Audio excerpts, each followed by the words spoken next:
जो लोग बुद्धिमान हैं वो ये जानते हैं कि शब्द हथियार की तरह होते हैं जिनसे किसी को भी बचाया जा सकता है या किसी को भी मारा जा सकता है।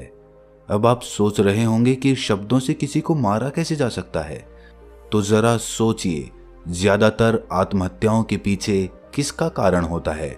किसी के पति ने कुछ कहा, किसी के पिता ने कुछ कहा और उन लोगों ने आत्महत्या कर ली। ये आत्महत्या किसके कारण हुई? वो पीड़ित के मन को इतना दुखी कर गए कि उसके मन से वो दुख सहना और ज्यादा बर्दाश्त करना नामुमकिन हो गया और इसी वजह से उन्होंने आत्महत्या कर ली। ऐसे ही आपके शब्द किसी को नया जीवन प्रदान कर सकते हैं। जब कोई आदमी उदास होता है या दुखी होता है तो आपके शब्द उसमें एक नया जोश, एक नया उत्साह भर सकते हैं और एक हारा हुआ आदमी अपने जीवन में एक नई शुरुआत कर सकता है, सिर्फ शब्दों के माध्यम से, हमारी वाणी के माध्यम से। तो अब तक आप ये तो समझ ही गए होंगे कि हमारे शब्द हमारे जीवन को किस तरह निर्धारित करते हैं। शब्दों में कितनी ताकत होती है और किसी से बात करते वक्त हमें कितनी सावधानी से अपने शब्द चुनने चाहिए। आज की जो बोध कहानी मैं आपको सुनाने वाला हूँ उसमें आपको सीधे सीधे तौर पे कुछ ऐसे तरीके पता चलेंगे, कुछ ऐसी परिस्थितियाँ पता चलेंगी जहाँ पे आपको हमेशा चुप रहना चाहिए। कुछ परिस्थितियों में अगर आप कुछ नहीं बोलेंगे तो वही आपके लिए सबसे ज़्यादा बेहतर होगा। इससे पहले कि आप इस कहानी में खो जाएं, इस चैनल को सब्सक्राइब ज़रूर कर लें। तो चलिए कहानी शुरू करते हैं।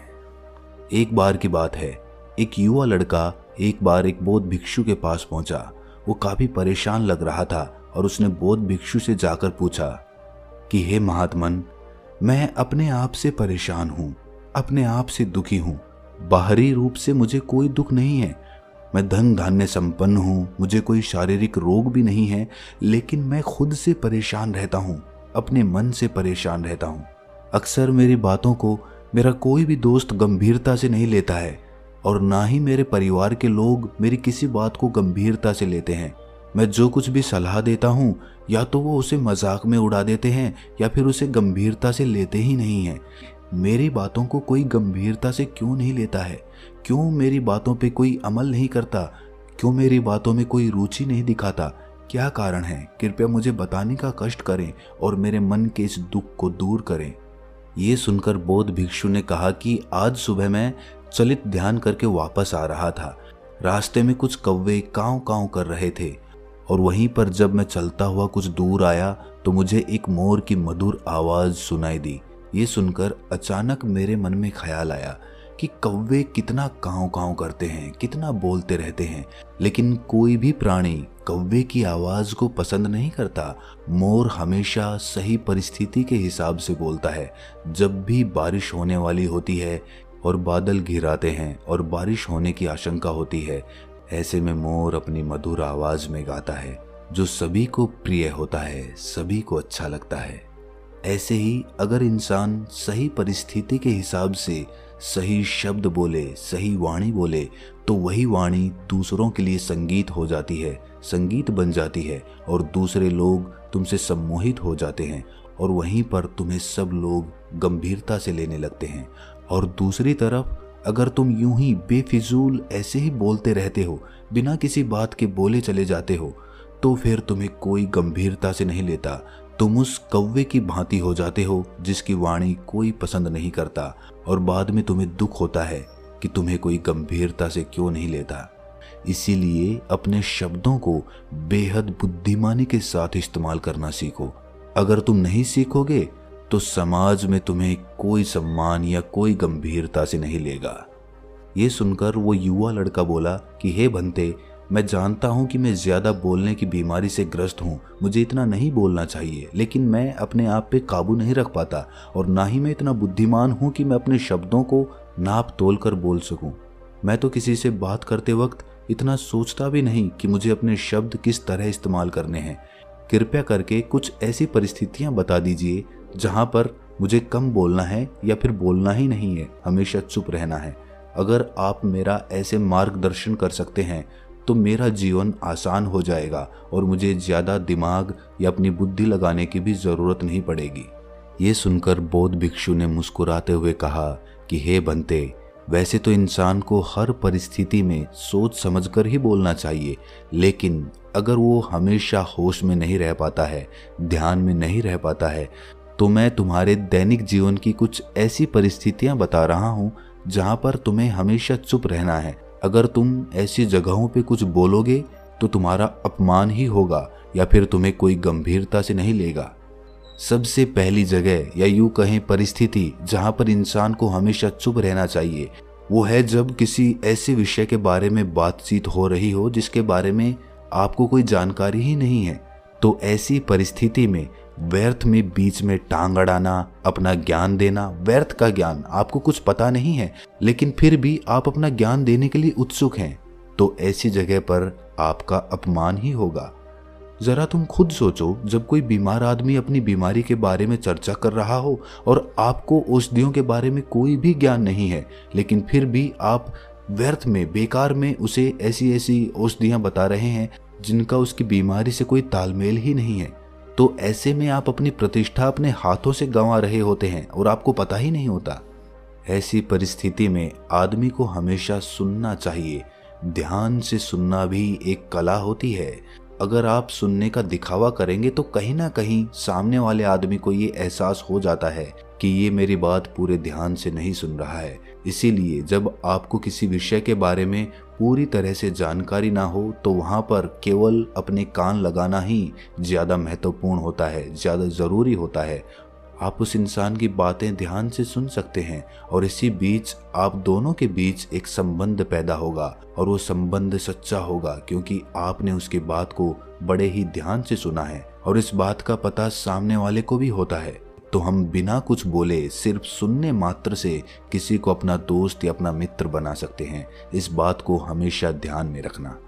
दूसरी जगह जहां इंसान को हमेशा चुप रहना चाहिए वो है खाना खाते वक्त। खाना इंसान को हमेशा चुप रहकर खाना चाहिए, मौन रहकर खाना चाहिए। महात्मा बुद्ध और उनके भिक्षु हमेशा चुप रहकर भोजन करते हैं, शांत भाव से भोजन करते हैं, परिपूर्ण होकर भोजन करते हैं, पूरी तरह से करते हैं, एक एक टुकड़े का स्वाद लेकर भोजन करते हैं। और ऐसा भोजन जब आपके शरीर में पहुंचता है तो वो आपके अंग अंग तक ऊर्जा पहुंचाता है। अक्सर हम भोजन करते वक्त कुछ ना कुछ बोलते रहते हैं, कुछ ना कुछ सुनते रहते हैं, लेकिन मौन रहकर पूरा स्वाद लेकर उस भोजन को कभी नहीं करते। हम उस भोजन को करते वक्त आधे अधूरे ही रहते हैं और इसीलिए हमारा शरीर रोगों से ग्रस्त हो जाता है। जरा तुम खुद सोचो, बौद्ध भिक्षु हमेशा भिक्षा लेकर भोजन करता है और भिक्षा भी कितनी, बिल्कुल मामूली सी, और वो भी एक वक्त। तो एक वक्त भोजन करने के बाद भी वो इतने स्वस्थ रहते थे, इतने उत्साह, जोश और आनंद से भरे होते थे। और हम तो इतना खाना खाते हैं, इतनी सारी भोजन की सामग्रियां हमारे लिए उपलब्ध होती हैं, लेकिन हमारे शरीर में कोई ऊर्जा नहीं होती। इसका सबसे बड़ा कारण होता है कि हम अपना भोजन होश में नहीं करते हैं, परिपूर्ण होकर नहीं करते हैं, मौन रहकर नहीं करते हैं। इसीलिए अपना भोजन हमेशा मौन रहकर ही करो। तीसरी जगह या यूं कहें परिस्थिति जहां पर अगर आपने चुप रहना सीख लिया तो इसका मतलब ये है कि आपने अपने ऊपर विजय हासिल कर ली। जी हाँ, गुस्से में शांत रहना या चुप रहना इतना आसान नहीं होता है। अक्सर हम गुस्से से भरकर कुछ ऐसे शब्द या अपशब्द बोल जाते हैं जिसका पछतावा हमें हमेशा रहता है, लेकिन जुबान से निकला हुआ शब्द वापस नहीं हो सकता, उस शब्द को मिटाया भी नहीं जा सकता। अब वो जिंदगी भर हमारे दामन से जुड़ चुका है और वो गुस्से में बोला गया अपशब्द हमारे चित्त को समय समय पर बेचैन करता रहता है, दुखी करता रहता है। लेकिन गुस्से के वक्त चुप रहना सीखना भी एक बहुत बड़ी कला होती है। गुस्से में आदमी का अपने ऊपर काबू कहाँ रहता है, अपनी इंद्रियों को वो वश में कहाँ रख पाता है। इसीलिए इस कला को आप तभी सीख सकते हैं जब आप गुस्सा भी होश में रहकर कर पाएं। जब भी आपको गुस्सा आए, आपके दिमाग में सिर्फ एक ही बात आए कि मुझे चुप रहना है, मुझे किसी से कुछ गाली गलौज नहीं करना, किसी को कोई अपशब्द नहीं बोलना। और जब ये विचार गुस्से के साथ जुड़ जाता है और धीरे धीरे ये आदत बन जाता है तो आप अपने गुस्से को भी काबू में करना सीख जाते हैं। जब भी कभी गुस्सा आए तो किसी को कुछ बोलने की बजाय कुछ शारीरिक व्यायाम करना शुरू कर दो। उछलना, भागना, दौड़ना, जाके जिम करना, कुछ भी आप ऐसा व्यायाम कर सकते हो जिसमें आपका शरीर थक जाए। आप पाएंगे कि जब आपका शरीर थक जाता है तो आपका मन भी शांत हो जाता है। आपने उस गुस्से की ऊर्जा को एक सकारात्मक रूप दे दिया। और यही बुद्धिमान व्यक्ति की पहचान होती है, जो दूसरों के तानों से भी अपना घर बना लेता है, अपनी कामयाबी के रास्ते निकाल लेता है। वही सच में बुद्धिमान आदमी है। जो जहर को भी दवा बनाकर इस्तेमाल करना सीख जाए, वही असली बुद्धिमान होता है। चौथी जगह जहां आप चुप रहेंगे तो आपके लिए वही सबसे ज्यादा बेहतर होगा, वही आपको सम्मान दिलाएगा। चौथी जगह है जब 4 लोग आपस में बैठकर बातें कर रहे हों, कोई बैठक कर रहे हों, तो वहां पर जब 4 लोग बात कर रहे होते हैं तो चारों लोग एक साथ तो बात कर नहीं सकते। एक बार में एक व्यक्ति बोलेगा और 3 सुनेंगे, तभी वो बैठक कामयाब हो पाएगी, तभी वो चर्चा सही रूप में आगे बढ़ पाएगी। लेकिन अगर कोई आदमी ऐसा बैठा हुआ है जो बीच में ही दूसरे की बात काटकर अपनी बात को ऊपर रखना चाहता है, तो ऐसे में वो चर्चा या वो बैठक आपको कहीं नहीं पहुंचाएगी और चारों लोगों के बीच आप सबसे मूर्ख कहलाओगे। अगर आपको अपनी बात कहनी है तो सामने वाले को अपनी बात पूरा करने दो, उसके बाद अपने विचार रखो। यही एक भद्र पुरुष या फिर कहीं जेंटलमैन की पहचान होती है। और आखिरी जगह, अगर हमारे माता पिता हमें कुछ कह देते हैं, हमारे बड़े बुजुर्ग हमें किसी बात पर डांट देते हैं या हमें थप्पड़ भी मार देते हैं, तो ऐसी जगहों पे आपका चुप रहना ही उनके प्रति सम्मान दिखाएगा, उनके प्रति आदर का भाव व्यक्त होगा। अगर आप उनके सामने उनका विरोध कर देते हैं, उनका प्रतिरोध कर देते हैं, तो वो गुस्सा तो थोड़ी देर बाद शांत हो जाएगा, लेकिन वो कही गई बात, वो विरोध किया हुआ शब्द या फिर कुछ भी उल्टा सीधा हमेशा आपके मन को सताएगा और आपके माता पिता को हमेशा यही लगेगा कि आज ये हमारी इज्जत नहीं करता, आज ये हमारी बात नहीं मानता, क्योंकि ये कमाने लग गया है, ये बड़ा आदमी बन गया है।